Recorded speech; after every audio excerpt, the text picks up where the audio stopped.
요즘의 자녀들은요, 이렇게 이 모성을 전문화한 엄마들 덕분에, 제가 전문 엄마라고 부릅니다.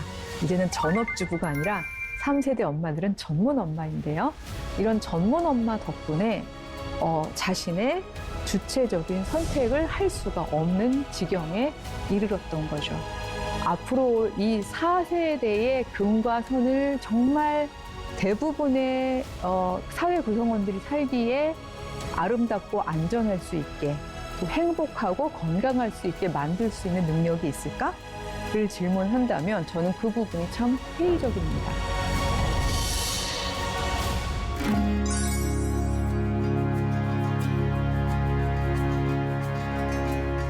안녕하십니까. 강남대학교 기독교학과 백소영입니다.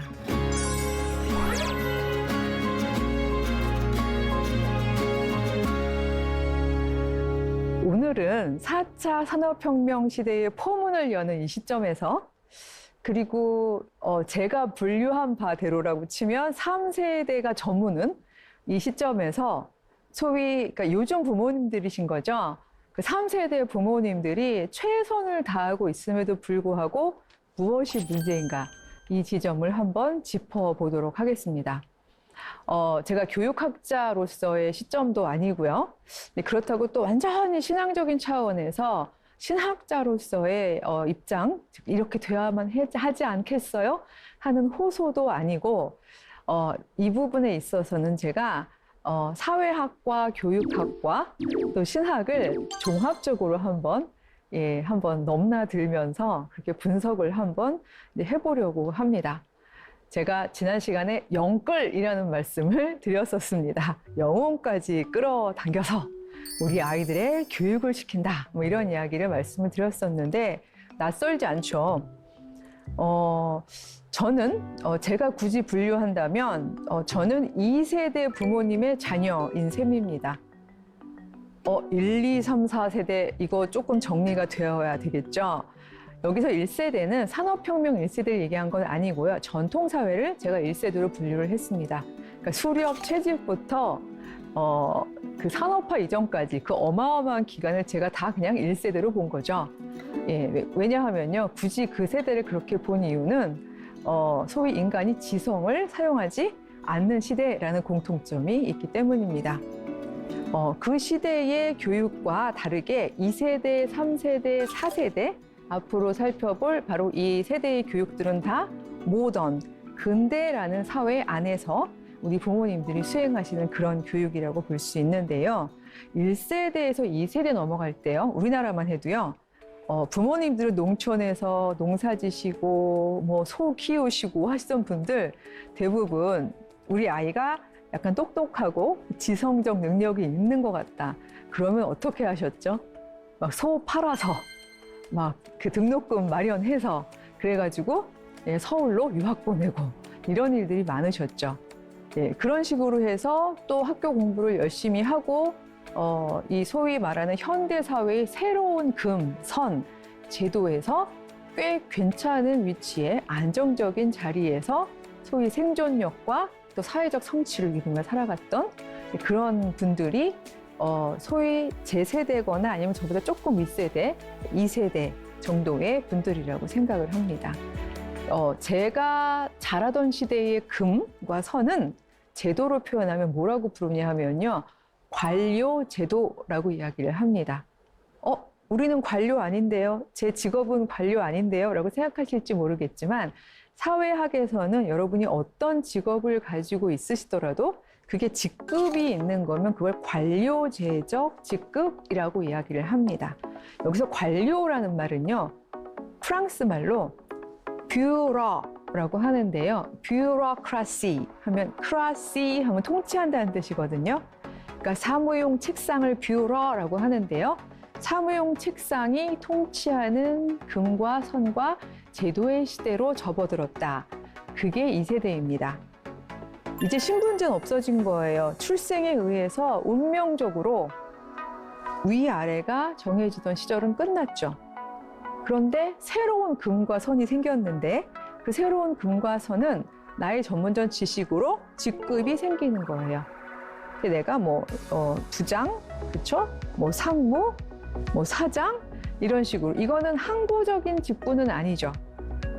신분은 항구적이지만 그러나 뷰로크라시에서의 우리의 직급은 위로 올라갈 수도 있고 혹은 또 나의 수행 능력에 따라서 내려갈 수도 있고 아니면 금 밖으로 나갈 수도 있는 그 모든 거의 기준은 어디에 있는? 전문 지식에 있는 그런 사회가 2세대라고 보시면 될 것 같습니다. 우리나라로 치면 한 1970년대부터 90년대 중반까지의 세상이라고 보시면 될 것 같습니다. 이 시절에 많은 자녀들을 소위 뷰러에 올렸던 많은 부모님들은 정말이에요. 소도 파시고요, 논도 파시고요. 글쎄 선상까지는 파셨는지 모르겠지만 다 영끌 하셔가지고 자녀의 지식 교육에 올인을 하셨었고 그리고 대부분이라고 말씀드리기는 어렵습니다만 상당 부분 성취를 하셨습니다. 왜냐하면요, 저희 때 대학 진학률이 한 30% 정도였어요. 생각보다 적네요? 라고 이야기하실 거예요. 왜냐하면 요즘에는 피크를 치고 대학 진학률이 조금 떨어졌습니다만 한창 한 수년 전에 대학 진학률이 아주 고공행진을 하던 당시에는 90%를 넘은 적도 있었거든요. 그러니까 요즘에는 웬만한 집안에서는 자녀들을 다 대학을 보내죠. 예, 그게 너무 당연한 그 사회 아까 제도란 이야기를 말씀을 드렸습니다만 제도적으로 너무 당연한 그런 사회에서는 고등학교 졸업하면 대학 가는 거지 이렇게 생각을 하실 텐데 2세대 때만 해도 1세대에서 2세대로 넘어갈 때만 해도 그게 모두의 당연은 아니었던 건가 봐요.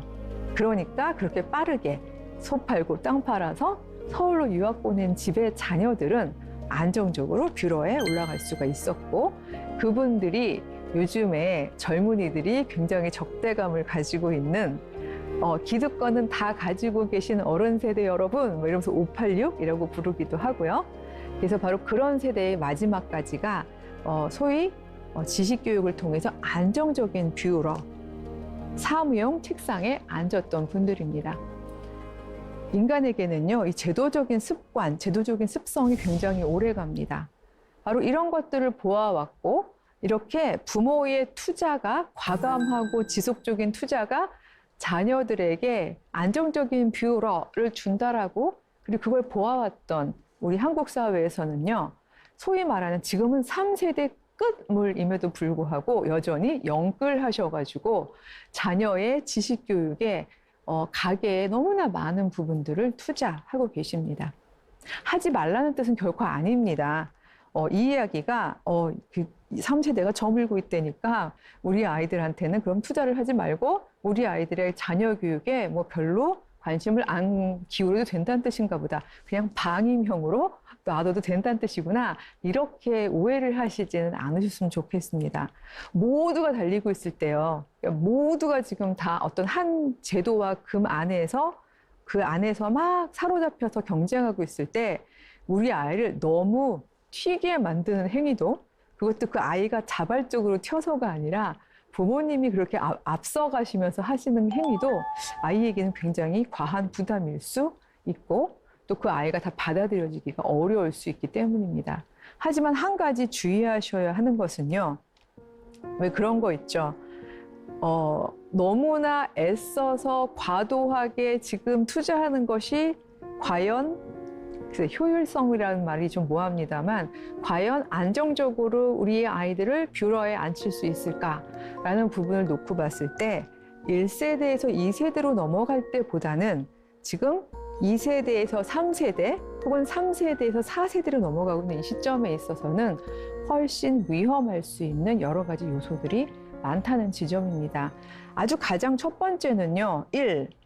경쟁자가 너무 많아진 거죠. 갑자기 라떼는 하고 이야기는 할 수 없겠습니다만 예전에는 30% 정도의 대학생들이 대학 졸업을 한다라고 생각을 하고 그 중에서도요 어떤 제도적 전제가 있었냐면요 여학생들의 경우에 대학을 졸업한 많은 여학생들이 모두가 그런 건 아닙니다만 상당수의 여학생들이 자신의 전문성을 발휘하기보다는 전문 지식을 가지고 안정적인 뷰러에 있는 남편에 상응하는 파트너, 정도가 되는 것을 만족하게 생각하던 그런 시절들이었습니다. 그렇기 때문에 2세대 여성들의 압도적인 사회적 포지션은 전업주부였던 경우가 많았던 거죠.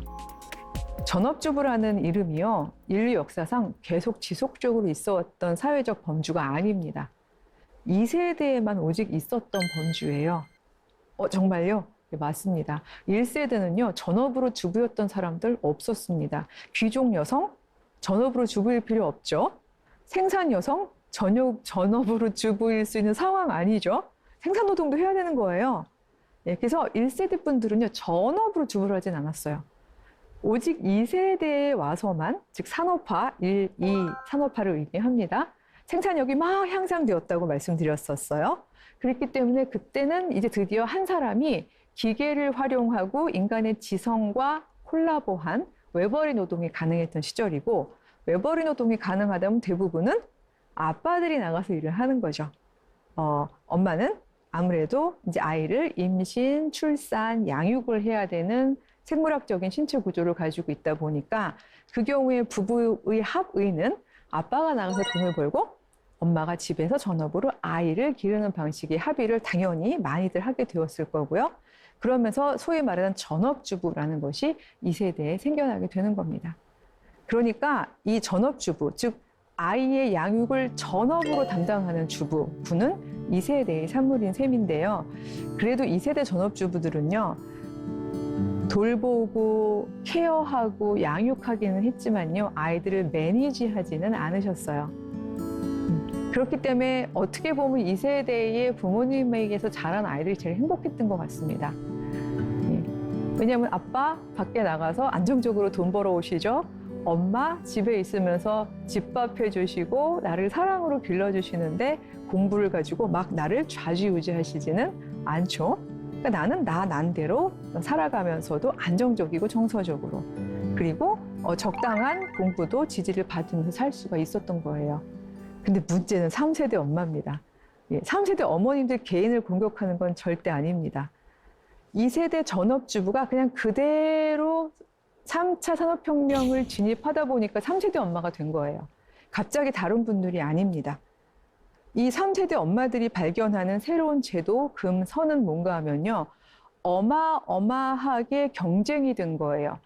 30% 중에서 그것도 남자만 뷰러에 가는 세상과 90% 정도의 대학 졸업생들이 남녀 할 것 없이 모두 뷰러에 가려고 하는 상황은 일단 경쟁률에 있어서 어마어마한 차이가 있잖아요.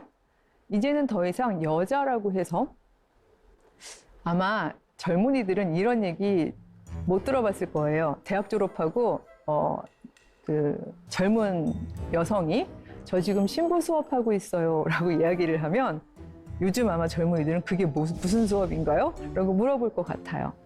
제가 졸업할 때까지만 해도 그게 하나의 되게 유교적 덕목처럼 아름다움으로 남아있었던 시절도 있었거든요.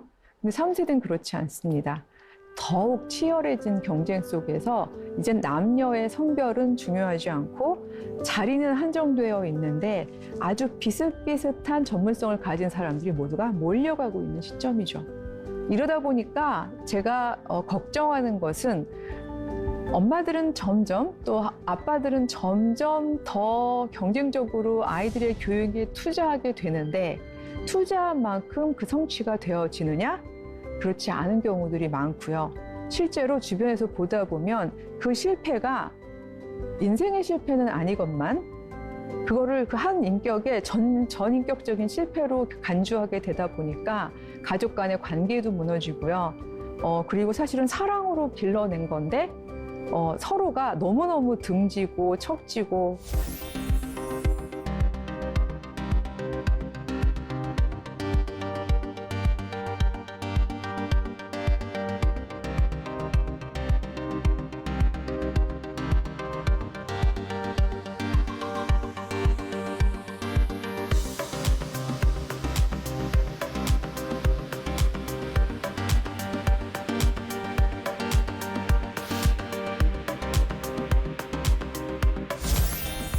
사실은 너무 슬픈 이야기입니다만 혹시 2015년도에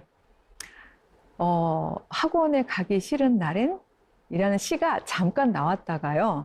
그 사파 때문에 문제가 돼가지고 그 시집이 다 회수됐던 적이 있었거든요.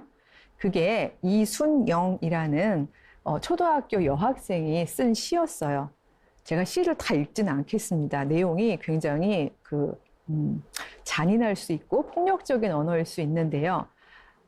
여러분에게 한번 물어보겠습니다. 학원에 가기 싫은 날엔? 이라는 제목이었는데요. 물음표를 한다면 어떻게 하시겠어요? 나 오늘 학원에 굉장히 가기 싫어요. 그러면 안 가면 되죠. 만약에 땡땡이라는 단어를 떠오르셨다면 여러분은 여러분의 자유의지를 가지고 있는 적어도 3세대 부모로부터 양육되지 않은 분이실 겁니다. 지금 이 학생의 이 시는요, 나중에 이제 다시 평가를 받으면서 다시 재출판이 되었는데요. 근데 이 시는요, 오히려 3세대를 통과하고 있는 아이들의 그 어떤 제도적인 상상력을 너무 잘 포착해낸 천주적 시라고 생각합니다. 3세대 자녀들은요, 학원에 가기 싫은 날은 엄마가 없어야 돼요. 왜냐면 엄마가 최종 결정을 해주는 거거든요. 그 시 안에 담겨 있는, 학원에 가기 싫은 날은 엄마를 이렇게 씹어 먹어 하면서 엄마의 각종 장기를 씹어 먹는 내용으로 되어 있는 내용이거든요. 엔딩은 심장은 제일 마지막에 먹어 가슴 아프게 로 끝나는 그런 내용인데, 나를 양육해준 엄마이기 때문에 사랑하고 있지만 내가 학원에 가지 않기 위해서는 어떤 일이 있어야 되는 거죠? 엄마가 죽어야 되는 거예요. 엄마가 없어야 되는 거예요. 왜 그렇게 생각했을까요? 왜냐면 엄마가 나의 절대권을 다 가지고 있기 때문이죠. 제가 대학에서 20살 된, 지금 막 신입생이 된 아이들을 가르치면서 학생들에게 늘 처음 내주는 과제가 있습니다. 나의 20살을 한 문장으로 요약해 보세요.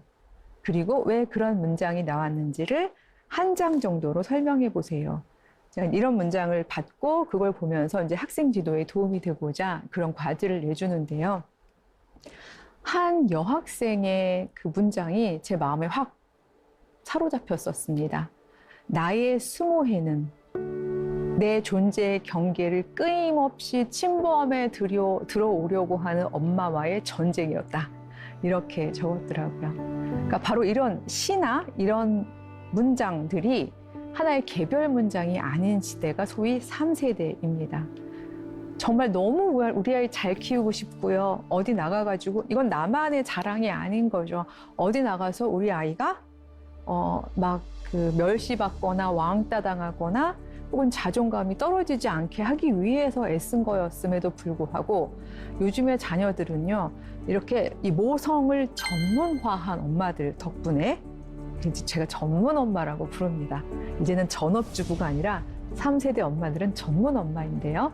이런 전문 엄마 덕분에 자신의 주체적인 선택을 할 수가 없는 지경에 이르렀던 거죠.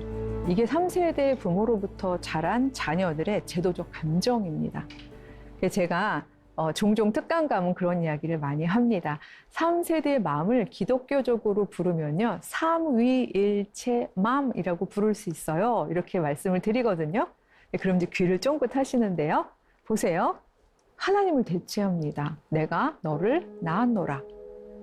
예수 그리스도도 대체합니다. 너는 오직 나를 통해서만 무엇을 할 수 있다. 어디 그뿐인가요? 성령님도 대체합니다. 네가 어딜 가든지 내가 항상 너와 함께 가겠다. 그래서 3세대 부모님들은요, 아이를 하나만 낳을 수밖에 없습니다. 왜냐면 같이 움직여 다녀야 하니까요.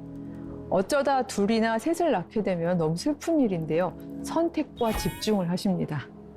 자녀는 다 같이 사랑으로 길러내야 되는데, 사실은 손가락 깨물어서 안 아픈 손가락 없어야 되는데, 그런 속담마저 좀 바꿀 정도로 아이들 중에서 가장 경쟁력이 있는 한 아이한테 올인을 하시는 거죠. 이미 그것으로 인해서 가족 간의 사랑의 그 가장 기본적인 관계 구조는 파괴될 수밖에 없는 거죠. 저는 경쟁력에 있어서 성공적이어요, 성공할 수 있는 확률이 적어요 라는 것보다 사실 더 문제적인 부분이 바로 그 지점에 있다고 생각합니다. 3세대 교육에 올인하면 할수록 그 한 아이를 향한 엄마의 전문 엄마의 어떤 양육의 노력은 다른 모든 가족 구성원들을 일종의 소외자로 만들어 버릴 수가 있다는 거죠. 자녀들도 마찬가지고요. 그리고 제일 큰 피해자는 어떻게 보면 아버지일 수도 있습니다. 어느 아버지가 그러시더라고요. 저는요, money earning nobody예요. 이렇게 표현을 하시던데, 자기는 돈은 벌어오지만 집안에서는 nobody, 존재감이 제로인 존재예요. 왜냐하면 아내가 모든 것을 전문적으로 감당하기 때문에 내가 어쩌다가 좀 이렇게 개입을 하려고 들으면 이 부분은 나의 영역이니까 건드리지 마라는 이야기가 돌아온대요. 그래서 집에만 가면 왠지 자기는 쭈뼛쭈뼛 정말 노바디가 되어 있어요. 이런 말씀을 하시는 걸 본 적도 있었는데 이 3세대는요. 그야말로 가족 구성원들이 한 엄마와 한 아이를 제외하고 모두 주변화되는 이런 문제점이 있다라고 저는 생각을 합니다. 근데 사실 더 중요한 문제는 세 번째인데요. 그렇게 해서 그 아이를 안정적인 뷰러에 혹시 올렸다고 생각하시더라도 문제는 이렇게 자라난 아이가 과연 앞으로 올 세대, 지금 3세대는 제가 저물었다고 말씀을 드렸는데 앞으로 올 이 4세대의 금과 선을 정말 대부분의 사회 구성원들이 살기에 아름답고 안전할 수 있게 또 행복하고 건강할 수 있게 만들 수 있는 능력이 있을까?를 질문한다면 저는 그 부분이 참 회의적입니다. 어마어마한 도구적 지성들을 가지고 있어요. 제가 대학사회에서 학생들을 만나보니까 그래요. 점점 더 막 한 3, 4년 차이로 확확 드러날 정도로 학생들의 도구적 지식은 갈고 닦고 연마해서 거의 수도자급입니다. 도구적 지식이라고 제가 말씀을 드려서 좀 낯설고 얼른 감이 안 오실 것 같은데 그야말로 암기력, 그 다음에 일종의 수리력, 뭐 논리력 이런 걸 의미합니다. 즉 뷰러에 앉아서 내가 할 수 있는 일들을 수행할 수 있는 능력을 의미하는 거죠. 그런 것들은요 정말 점점점 더 수준이 높아집니다. 그럴 수밖에 없는 게 우리나라뿐만이 아니지만 우리가 주로 학력 평가를 하는 테스트들이 대부분의 테스트들이 그런 것들만을 가르치도록 되어 있기 때문입니다. 언어 영역, 그렇죠? 수리 영역, 논리 영역 이런 것들을 테스트에서 그걸로 고득점자 이렇게 표현을 하고 있기 때문에 바로 그 영역에 들어있는 학생들이 계속 학교에 올라오고 그리고 그게 사실은 뷰러에 앉을 수 있는 역량이고요. 그렇기 때문에 점점 더 경쟁이 치열해지면 치열해질수록 그런 친구들이 올라오고 있는데 문제는 제가 계속 말씀드립니다만 4차 산업혁명이죠. 4차 산업혁명 시대에는요. 도구적 지식은 누가 담당한다고 말씀을 드렸나요? 바로 기계. 생각하는 기계가 바로 그 부분을 담당하기 때문에 앞으로 인간의 능력은 도구적 지식이 아닌 다른 능력을 개발해야만 생존력이 있는 유의미한 삶을 지속할 수 있는 그런 사회로 접어들었다는 뜻입니다. 그럼 그건 뭔가요? 많이들 물어보시고 관심을 가지시는데요. 저도 그렇게 믿지만 많은 미래학자들이 그리고 사회학자들이 이야기하는 부분이 뭔가 하면요. 관계적 능력 혹은 영성이라고도 표현을 하는데요. spirituality. 모두가 다 막 이렇게 막 갑자기 막 영어로 얘기하고 막 이렇게 이건 아닙니다. 이 이야기는요. 즉 지성이 아니라 이제 영성이라는 키워드를 가지고 우리가 인간성을 논의하고 그 부분을 개발시켜야 할 때라고 이야기를 하고 있는 겁니다. 그러면 그 부분으로 가기 위해서 우리는 다른 교육을 해야 하는 건가요? 라고 많이들 생각을 하시겠습니다만 만약에 도구적 이성을 발휘하는 것이 정말 훌륭한 학생한테 갑자기 영성을 기르라고 한다는 것? 그것도 어떤 면에서는 부모의 폭력일 수 있는 거죠. 저는 이런 지점에 있어서 하워드 가드너라는 하버드 대학교의 교육심리학자의 다중지능 이론을 잠깐 소개해드리고 싶은데요. 그 학자는요, 1983년에 다중지능 이론을 얘기하는 바람에 스팟라이트를 못 받았어요.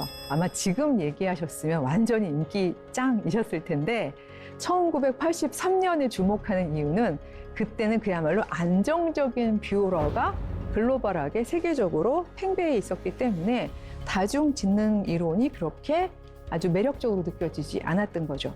그분은 모든 인간은 다 똑똑하다.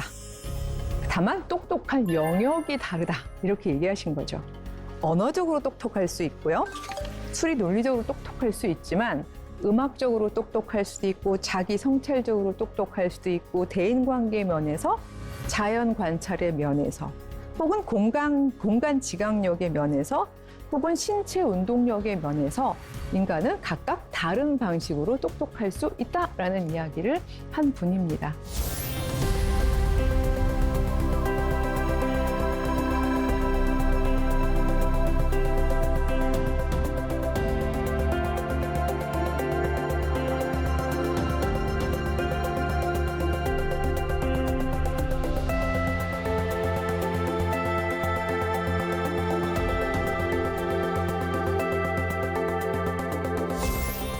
그리고 만약 인류가 혹은 우리 사회가 그분의 이론에 입각해서 학생들의 어떤 학업 능력 내지는 성취 능력을 평가하는 제도를 다양화했었더라면 얼마나 좋았을까 이런 생각이 많이 드는데요.